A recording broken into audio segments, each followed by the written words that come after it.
this is how we feeling, you know? This how you feeling? Like, does everyone feel the same way that I feel about this chapter? Cause it's like you read it and it's like, that's it. But then you go back and you realize that like what's to come is just gonna keep, you know what I mean? One Piece chapter 1104, bro. We had a nice little break between 1103 and 1104, but we come back with some craziness because we got left on a crazy cliffhanger. Kuma's back, and then we get a little bit of clarification on specifically that. So let's get into it, bro. All right, can we start this chapter off by saying Saturn, you're not slick, bro. He tried to pull the little cringy streamer move when, when they get a couple viewers, now they want to act like they don't know everybody. Like Saturn, as far as we know, your entire point in the show has just been to hoe Kuma. We haven't seen nothing from you, no feats that have to do with nobody else. And then you want to act like the main person who you've been plotting against. You don't know him, bro. You lame for that, bro. You lame. He's sitting there talking about like he's the Buccaneer, Brad from all this ago, and you just had a whole flashback. We want to talk about you don't know who he is. You just had a whole flashback, bro. You know who Kuma is, bro. You know who he is. So here's another specific, I'd say large point that I want to talk about for a nice span of panels. It is Saturn talking to Vegapunk about something specific that for the people that were like kind of, I wouldn't say specifically paying attention, but for the people that noticed that click in Kuma when he was with the revolutionaries, he was sitting there doing nothing. Next thing you know, bing, he's gone, just takes off. So apparently a few days after the revolutionaries got Kuma, which is the same time when Kuma, we seen a few days later, he's just been sitting there. Next thing you know, something happens and then he's gone. Apparently that was Saturn hitting a button to turn on Kuma's self-destruct mechanism because that was a part of their contingency plan in case they tried anything crazy. But it turns out Kuma's here. He should be dead. Like there should be nothing. Like he should just be shut down. That is how the self-destruct mechanism was supposed to work. It's supposed to shut everything down. He's supposed to be, just like Vegapunk said, a vegetable incapable of taking orders. But here's Kuma with emotions, angry look on his face, punching Saturn of all people with no one ordering him to do so. So apparently when we seen that random thing happen to Kuma, that was supposedly, I guess, Saturn pushing to what he thought was the self-destruct Kuma button. But from what we've seen so far, it looks like he pushed the let me come save Bonnie button. Now, how did that specifically happen? I guess we're gonna have to find out, because even Vegapunk, this chapter has just been weird, bro. Everybody in this chapter has just been acting weird because Vegapunk is acting like he doesn't know what happened because he's saying things like, hey, he used a different failsafe, but he doesn't know how Kuma is here. He should be dead. And I wouldn't really put anybody else in the show on the same knowledge level as Kuma. So there's no way anybody went through and went and messed with Kuma's body. So if you're saying that you used a different failsafe and you don't know what's going on, help us understand what's going on, because right now you're the only outlet of information that comes to Kuma. When it comes to Kuma, we only got you, Vegapunk. There's no one else that can tell us stuff. So I'm gonna need you to go ahead and inform us on what's going on. Or Kuma, start running your traps, bro, because I want to know. Can we take a quick second to talk about, if we're gonna talk about like competitively, Kuma has definitely one-upped Luffy's feat. Luffy punched a celestial dragon. Kuma, in front of everyone, just punched a member of the Gorosei. Now this is just temporarily, because I am sure when Luffy comes back and he's back to full health and he gets some food, he finishes that food in his system, I'm sure he's gonna get a lick in on Saturn and they're gonna have that crazy reaction. That pirate that supposedly is Nika just punched a member of the Gorosei. And then, all the credit is just gonna go to Luffy when Kuma was the one that just rocked his shit through like 7 buildings first. Another big point that I want to talk about is this supposed Mickey characteristic that Buccaneers have. Apparently, Buccaneers from Vegapunk have some kind of special characteristic to them, and this may have something to do with how Kuma is back, and he kind of ties it in with the power of love. So maybe this is just a guess. This is just a guesstimate. Maybe instead of self-destructing, they're able to rewire their body to go save the one they love the most, and then they shut down, because after Kuma dealt that punch to Saturn, he hasn't moved an inch. He hugged her and then nothing else. So hopefully this isn't the last we see of Kuma. Fingers crossed, knock on wood, of course. This was a short chapter, but there are a lot of plot points to speak on. Luffy has disappeared out of thin air. Last chapter we seen him, he was eating food. We don't know how the food got there. This chapter, the Marines were about to try to capture him. He's gone. Now, this could be a crazy theory, and I could be saying all this for nothing. And I mean, obviously, we're gonna figure out who exactly has been helping out Luffy. I don't think it has anything to do with the Blackbeard pirates, which it could. Why would they help Luffy? But I don't think it's any of those two, because this seems like some sort of teleportation technique. And if there's been a lot of, fail safes going on the Kuma side, who's to say there aren't any fail safes? Are you thinking the same thing that I'm thinking? On the Seraphim that was created by Mr. Vegapunk himself. If he's been kind of low-key working against Saturn this whole time, setting up his own fail safes for shit, what's stopping him from making a fail safe for Kuma Seraphim?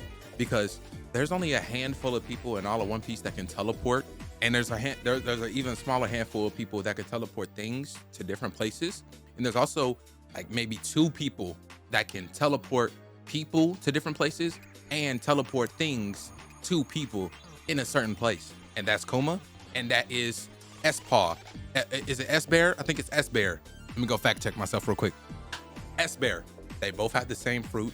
They could easily, but S-Bear would have to touch the food and bring it to Luffy.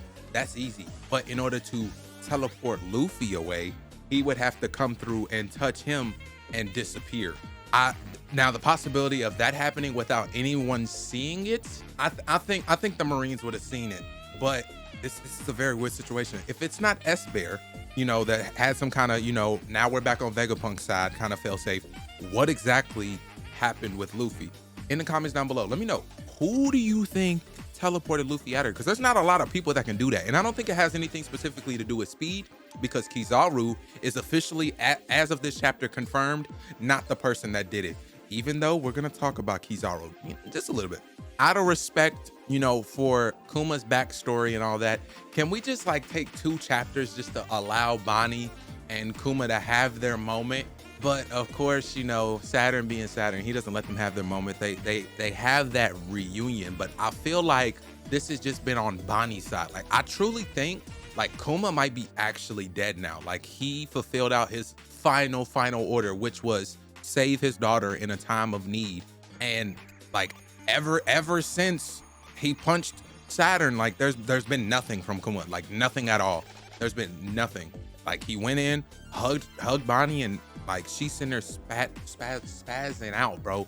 All this stuff, I missed you. I seen your memories. Mom was great and all that, but there's nothing from Kuma at all. Because if you look back, he hugged her, and he's, I wouldn't say specifically looking at her, but she's touching his face, all this stuff, and there's no recognition from Kuma at all. There's nothing. So it could be GG's, bro. It could be GG's. Saturn tries to ruin the moment. The GOAT Sanji slides through, kicks the shit out the way. Now, is that considered a feat? But we ain't gonna do too much into it. Zoro ain't did nothing like that. He too busy fighting that damn goddamn Jaguar. So right now, Sanji stocks, he get maybe 2 more cool points, So this very, very crazy punch from Kuma to Saturn knocks him through 7 buildings, and he gets up and adds another feat onto himself, another stupid ability. He's got invisible spider webs. He can regenerate his body, and he's got 8 demon hockey spider legs, bro. So Saturn right now might be on, this isn't the truth, but from what I'm seeing, if we're going feat for feat, power for power, so far we haven't even seen all of Saturn yet. Saturn might be the strongest adversary that we've seen so far in One Piece, and we just got through with Kaido. This might be a little crunchy for Luffy, and this really sucks for the Gear 5th form, because if this is Luffy's most free form, this is supposed to be Luffy's final form. Gear 6 is kind of crazy to even think about. So, we'll see, cause Kuma's kind of crazy. This is kind of crazy. Kuma's here, punch Saturn. Saturn, Kuma's crazy strong. Punched the shit out of Saturn. Saturn came back and regenerated all of it. So for Luffy, it's kind of crazy. It's kind of crunchy for him to think that he could beat Saturn, but he kind of has to if we have to conclude this show.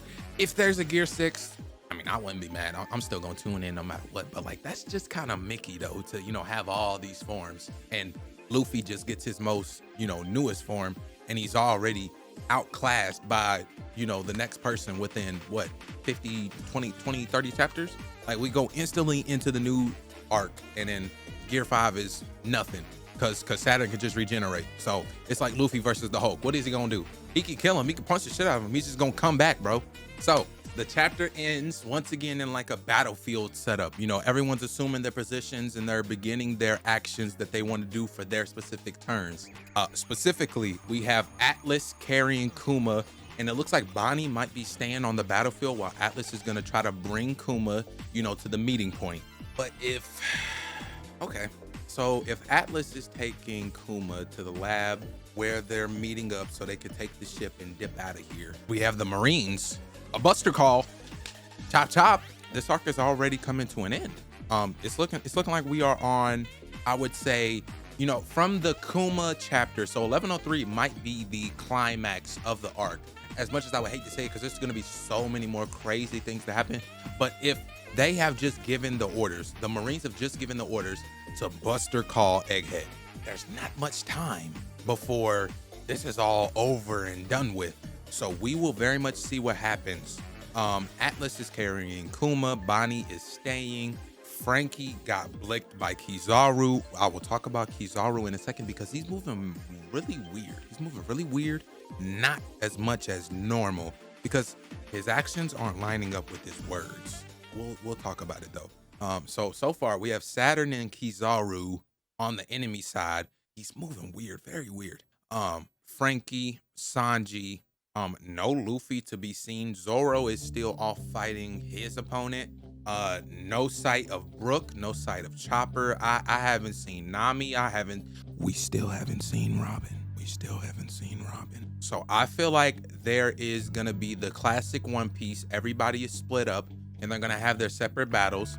So it's looking like the Navy vice admirals might be for Brook, Chopper, and all of them, because I don't think that their part of the plan is just gonna go perfectly. Otherwise, they brought the vice admirals here for no reason. Zoro is gonna, I guess, just stick to his fight, and then Luffy might have a side fight, or he'll come back to the main fight. We will see what happens, but first we gotta find out who exactly has been teleporting shit. Who's been doing all that. Now, Kizaru, his words have been his actions, he's been very weird this chapter. He teleported behind Frankie and was like, "You've grown a lot. Let's see how much you've grown." And then, he beams him, but then he's saying he's about to embarrass himself as he's coming to team up with Saturn. And that doesn't make sense. If this is your job to work with Saturn, how is that an embarrassment to yourself? So maybe I'm reading a little bit too deep into the words, but Kizaru is kind of, there still may be a chance of hope for him.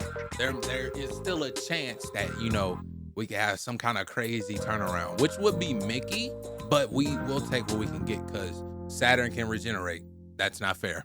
Let me know what you guys thought about this chapter. You guys know how I feel about every single chapter. I'll see y'all in the comments, bro. Whoever wants to speak, I'm here, bro.